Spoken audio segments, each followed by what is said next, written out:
정권이 바뀌고 나면 그는 해체됩니다. 기소 기능 외에 못하게 될 거예요. 지금 그 예고편이야. 윤석열이 긴급 체포가 임박하자 이 부분에 대해 첫 입장이 나왔습니다. 그리고 뒤에서는 두창이가 시간을 끌면서 노리고 있는 마지막 희망을 보고 드립니다. 오늘 TV조선 단독 보도에 따르면 윤두창은 구속되면 그것도 업이라 생각하고 받아들이겠다는 입장을 측근들에게 밝힌 것으로 알려졌습니다. 10일 복수의 여권 관계자에 따르면 윤 대통령은 국민의힘 TF가 제안한 2, 3월 조기 하야 로드맵을 받아들일 의사가 없음을 밝히면서 이같이 발언한 것으로 전해졌습니다. 또한 그는 이 과정에서 검사 시절의 경험을 언급하며 검사 생활을 하면서 저도 많이 구속을 시켰다고 담담하게 말했다고 합니다. 네, 네가 학문 검사를 당하던 안 당하던 어차피 너는 평생 빵에서 살 것이니까 그게 중요한 게 아니라 그동안 망가지는 우리 대한민국은 누가 책임집니까? 외교, 안보, 경제, 민생, 이거 어떻게 합니까? 정말 참담한 상황입니다. 그리고 오늘 담화는 정말 역대급이었고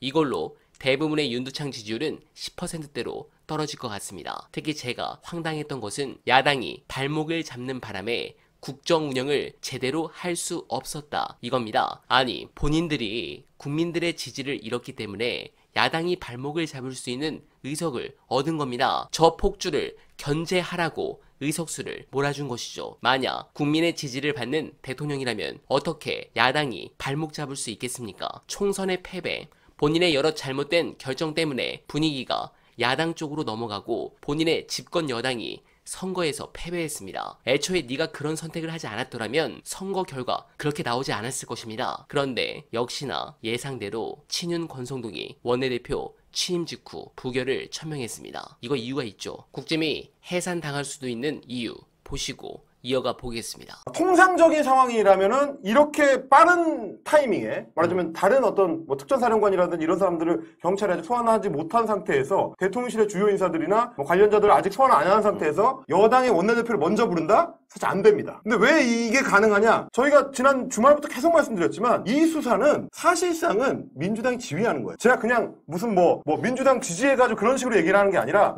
일요일부터 쭉 설명드렸잖아요. 김민석 최고위원이 그날 아침에 뭘 발표를 합니다. 그러면 그날 오후에 국방부 검찰단이나 혹은 경찰 쪽에서 조치가 들어가요. 그 비슷한 행적들이 계속 나오거든요. 그리고 지금 얼마 전에 추경호에 대해서 어떻게 했습니까? 민주당에서 고발했죠. 그러면 이틀 있다가 지금 소환 통보한 거예요. 그럼 내일이나 모레쯤에는 추경호가 간다는 얘기거든요. 여차하면 긴급 체포입니다.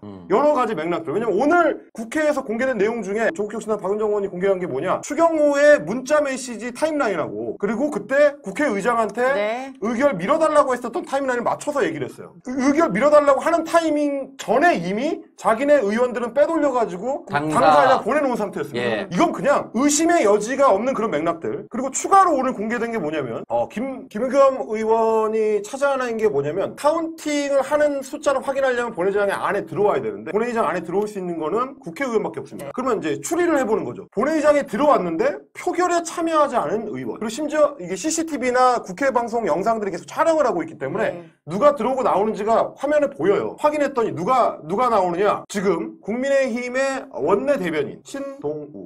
우리 TV조선 앵커였다. 서울 서초의 초선 국회의원. 김건희와 직통전화를 한다고 알려진 그 신동욱이 들어왔는데 들어왔다 나갔거든요. 들어왔다 나가고 투표는 하지 않았습니다. 저희가 초반부터 계속 말씀을 드렸지만 추경호는 거의 확실하게 공범이다. 언제 시점에 통보를 받거나 정보 공유를 받았는지 모르겠지만 행동의 양태를 보았을 땐 저건 확실하게 공범이다. 저는 계속 그 의심을 갖고 있다고 말씀드렸고요. 최근에 너무 적극적으로 지나치게 오버하고 있는 윤상현. 저 정도로 할 이유가 없어요. 저 사람이 저렇게 할 이유가 없거든? 저거 매우 짙은 확률로 공범이다. 근데 그 외에도 아마 국민의힘 내에 여기에 작당 모의를 함께한 전이든 후든 일이 발생하고 난 뒤든 앞이든 작당 모의한 놈들이 한둘이 아닐 거다. 분명히 더 많다라고 말씀을 드렸는데 오늘 또 한 명 추가입니다. 안에 들어와서 의결 종족수가 찼는지 안 찼는지를 확인해가지고 보고할 새끼. 신동욱일 가능성이 매우 높아졌는데 이런 식으로 국민의힘 내부에 내란 동조범들이 늘어난다. 처음부터 말씀드렸잖아요. 정당 해산 심판 대상입니다. 아니 어떻게 국회의원이라는 배지를 달고 시민이 위임한 권한을 행사해야 될 자들이 감히 내란범들이랑 통홀해가지고 동료 의원들을 팔아먹을 생각을 합니까? 진짜 뒤질라고 다 들어갑니다. 지금 아마 살 떨리고 있을 거예요. 의원총회만 하면 목숨 걸고 탄핵 안 된다고 난리치고 있을 겁니다. 그놈들이 범인이에요. 제가 정확하게 그 말씀을 드리는 거예요. 지금 탄핵을 너무 적극적으로 반대한다. 저 사람 좀 행태가 이상하다. 왜 저러지 싶은 인간들 전부 범인입니다. 이것도 사실은 김민석 최고위원이 일요일에 얘기했던 거의 연속선입니다. 결국에는 국방부의 검찰단이랑 경찰이 특검의 중심축이 될 거다. 네. 그날 말을 했는데 하려고 하니까 뭐가 없느냐? 영장 청구권이 없어요. 영장 청구권이 있는 검찰이 아닌 조직, 공수처죠. 공수처에 검사 20명이 있거든요. 네. 그래서 공수처 검사하고 경찰의 수사 인력하고 그리고 군 검찰의 내부 정보에 대한 노하우 이걸 합쳐서 검찰을 제끼겠다. 지금 이제 그런 움직임을 보이는 겁니다. 그 과정에서 검찰을 완전히 소외시킨다. 그냥 니네는 김용현이 갖고 그냥 물고 빨고 있어. 라고 하는 얘기는 뭐냐? 정권이 바뀌고 나면 검찰은 제가 늘 얘기해요. 정권이 바뀌고 나면 니네는 해체된다고 계속 말씀을 드렸어요.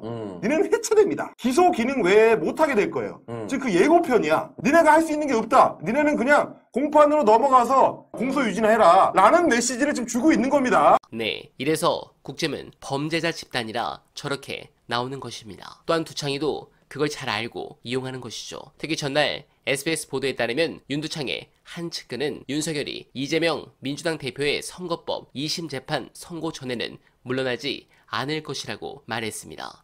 야당의 유력 대선 주자인 이 대표의 재판 결과에 따라서 야당이 혼란에 빠질 수도 있다라고 했는데 어처구니가 없습니다. 그리고 또 다른 이유는 여권의 차기 주자입니다. 한동훈이 물론 조만간 지도부가 무너져 날아갈 일이지만 아직은 유력 후보 중 한 명으로 거론이 되는데 윤두창이 한동훈에 대한 거부감이 상당한 걸로 전해집니다. 그래서 대선을 최대한 지연시켜서 보수의 대안 주자가 성장할 시간을 벌어주겠다 이런 의도로도 해석이 됩니다. 네, 이게 되겠습니까? 돌아가는 상황은 박근혜 탄핵 때와 거의 똑같습니다. 그때도 초기에 여당 내부에서도 하야를 촉구하는 목소리가 나왔지만 그네가 이를 거부하고 버텼습니다. 탄핵안이 국회를 통과하지 않을 줄 알았고 또 헌법재판소에서 탄핵안이 부결될 줄 알았습니다. 결국 결과는 다 아실 겁니다. 그런데 더 문제는 윤석열의 죄는 박과 비교할 수 없을 만큼 중합니다. 거기에 국회 상황도 박근혜 때도 여소야대였지만 윤은